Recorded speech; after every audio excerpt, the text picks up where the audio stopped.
Welcome back to the third part of the legendary Ali saga. In the last episode, we saw how Ali had molded himself to become a man capable of taking the fight to the big stage, the World Heavyweight Championship. This would be a turning point in his career. Either he'd be remembered as a champion or fade into nothing. Today, we have something special in store for you. A display of utter genius by Ali. From playing mind games on Liston to hyping up the championship fight to such an extent that it was known far and wide around the globe. And in the end, how he ended up changing the tides of boxing history and ultimately delved himself in controversy. So, without further ado, let's get into it. Baiting the bear. Sonny Liston's offer to fight Clay was proof that the young challenger had gained enough notoriety for himself to grab the champion's undivided attention. Clay had stalked Liston across the United States. In Las Vegas, Nevada, shortly before Liston was scheduled to fight Floyd Patterson, Clay had disrupted a blackjack game in which Liston was playing by yelling that he, Clay, was the real champ, the man who would put Liston to the ultimate test. Liston, having been tipped off about Clay, then pulled a pistol from his jacket and fired it several times in Clay's direction, which sent Clay running for his life through the casino hall. Even Clay was amused when he found out later that the shots had been blanks. Clay started taunting and provoking Liston further. He bought a bus and had it adorned with the words, "Liston must go in 8.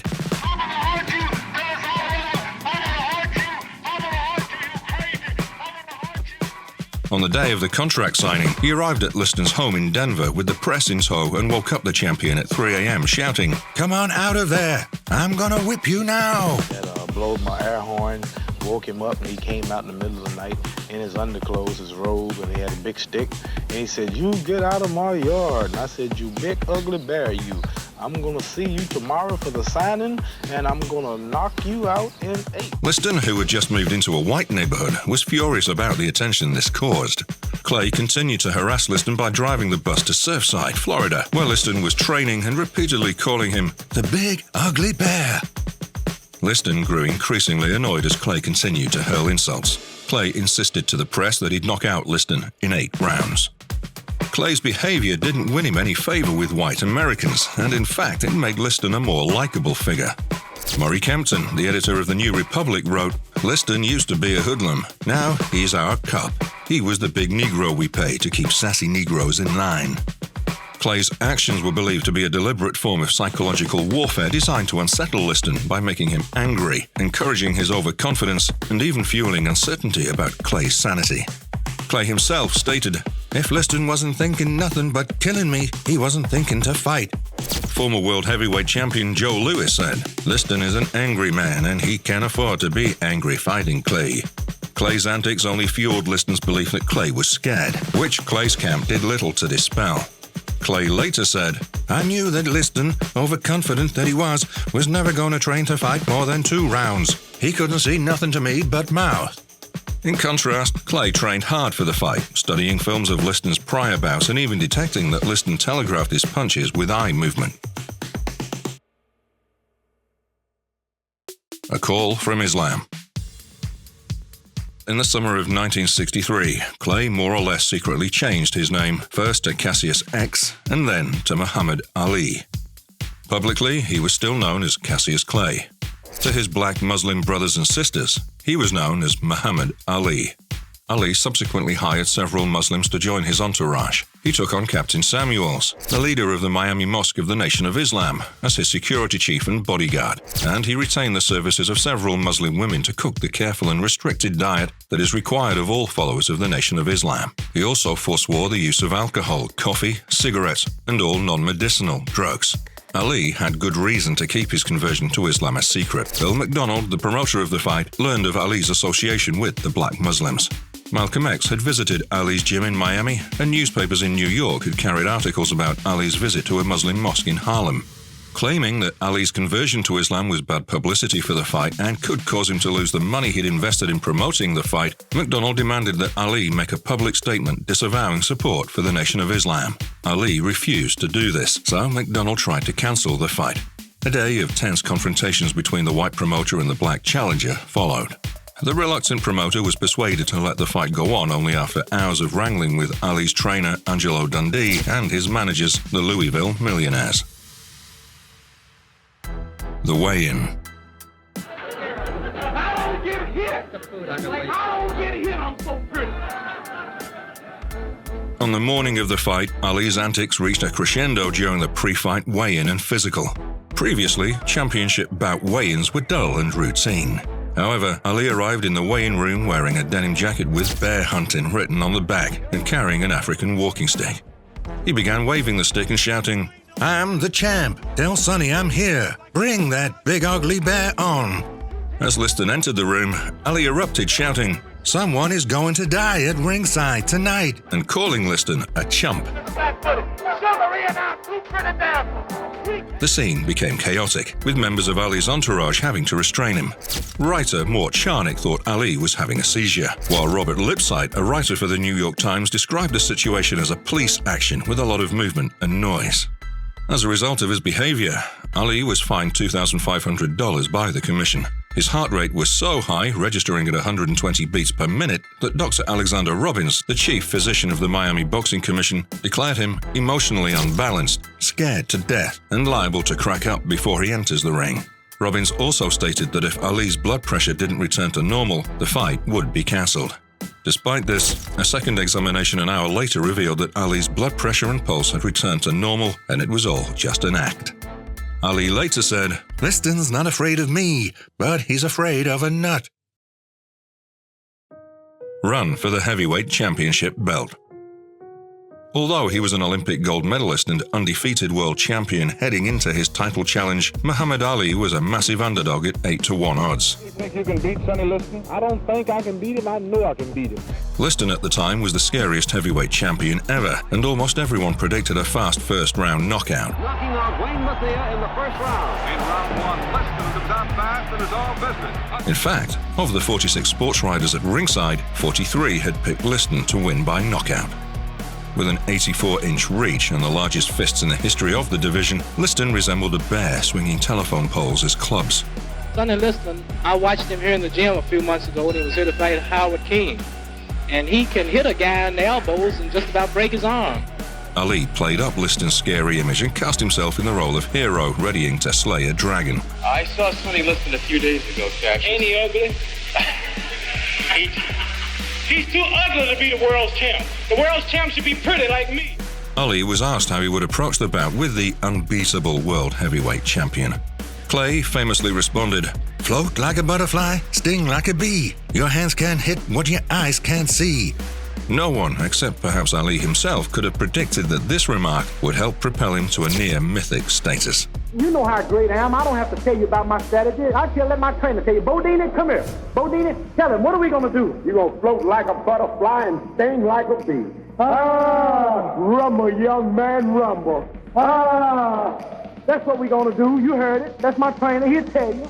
As the time for Ali's first heavyweight championship bout drew closer, he had another problem to worry about in addition to McDonald's threat to cancel the fight.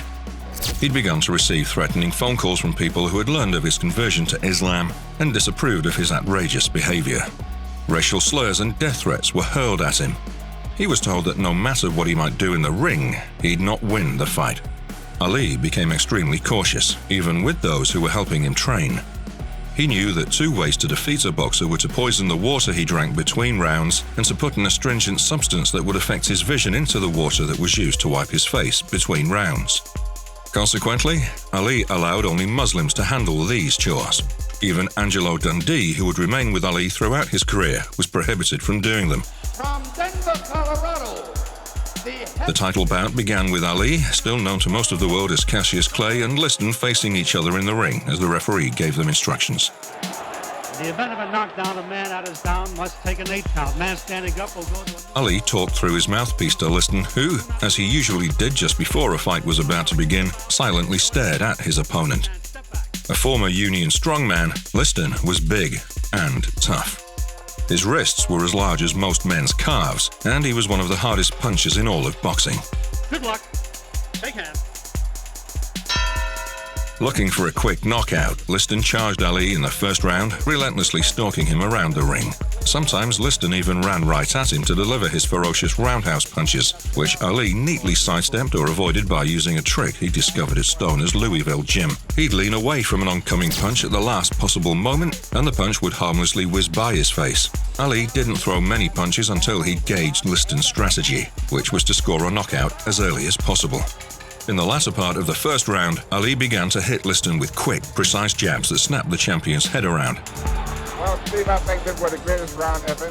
The second and third rounds continued in the same way, with Liston swinging wildly, trying for a knockout, and Ali dancing and darting around the ring, never getting hit hard while lacing Liston with jabs that began to dull the champion's reactions. Suddenly, near the end of the third round, Ali hit his opponent with a glancing shot to the head that opened a cut under Liston's left eye. Liston had never been cut before, and he began to panic once he realized what had happened to him.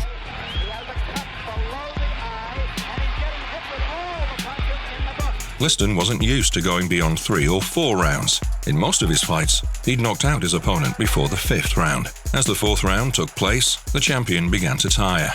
Knowing that his energy was waning and that the cut under his eye, which had been treated between rounds, could be reopened at any time, he desperately continued to press his assault against Ali. Ali was maddeningly difficult to catch and hit. He danced and circled around Liston and started talking to the older man more and more, taunting him. During the 4th round, Liston pulled a muscle in his shoulder while throwing a desperation punch at Ali. When the round was over, Liston's trainer rubbed the fighter's shoulder with liniment to keep the muscle from tightening up. The medication got into Ali's eyes in the 5th round as the two fighters clinched. Fearing that Liston's gloves had been doctored with the liniment, Ali stumbled around the ring, literally holding off Liston at arm's length. When Ali returned to his corner at the end of the 5th round, he insisted that Dundee stop the fight and have Liston's gloves examined. I see that Joe's eyes. His eyes are bothering him. Ladies and gentlemen, we don't know exactly what happened. Instead of stopping the fight, the shrewd Dundee calmed down his fighter. He told Ali that he'd come too far to stop now. He must get back into the ring and beat Liston. However, he's blinking badly. Sonny's eyes had a part on.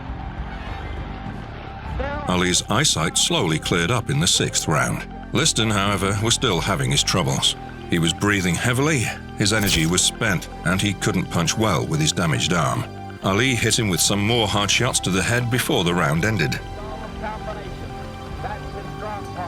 He was giving substance to the slogan that Drew Bundini Brown had recently come up with for Ali: float like a butterfly, sting like a bee. When the bell rang for the start of the 7th round, an astonishing thing happened. Liston sat sulking on his stool in his corner. He wouldn't come into the ring. The fight was over. They might be stopping it. That might be all, ladies and gentlemen. It's recorded as the 7th round knockout. And thank you, Barney. Ali saw his trainers and cornermen throw up their hands and heard them shout with joy as they rushed into the ring. Then he heard an announcement that was similar to those sweet words that he remembered coming from a car radio on the streets of Louisville. Ladies and gentlemen, the new heavyweight champion of the world. Realizing the significance of his victory, Ali rushed to the ring ropes amidst the chaos and challenged the journalists, shouting, "Take back what you said."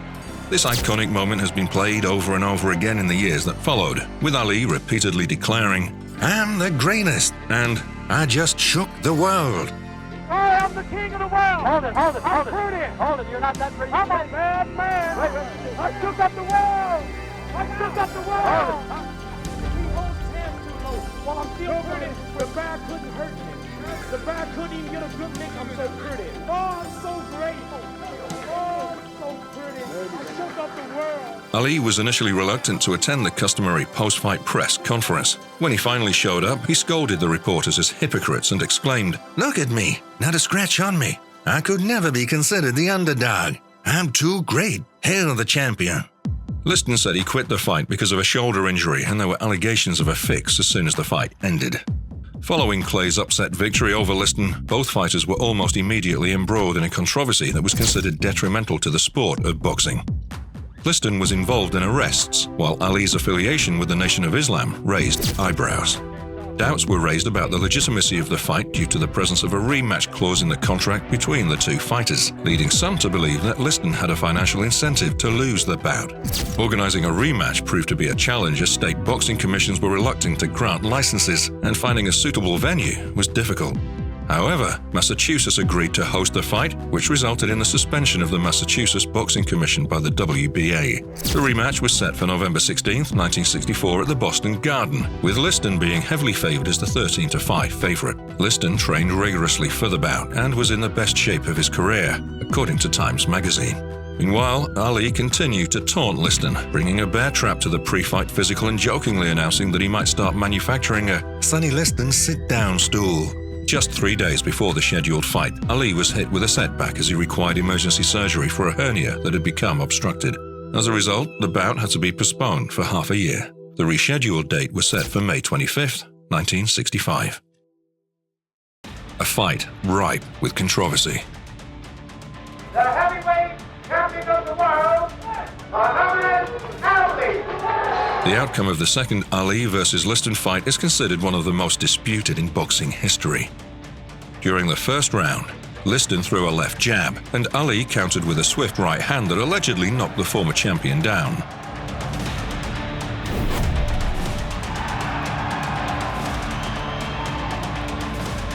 However, many spectators didn't see the punch. The situation quickly became chaotic, with referee Jersey Joe Walcott having trouble getting Ali to move to a neutral corner.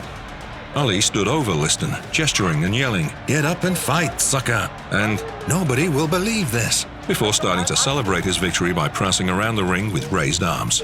This iconic moment was captured and was later chosen as the cover of Sports Illustrated's special issue, The Century's Greatest Sports Photos. He hit that bear so hard, don't never bet against him no more. I don't know what he's gonna do.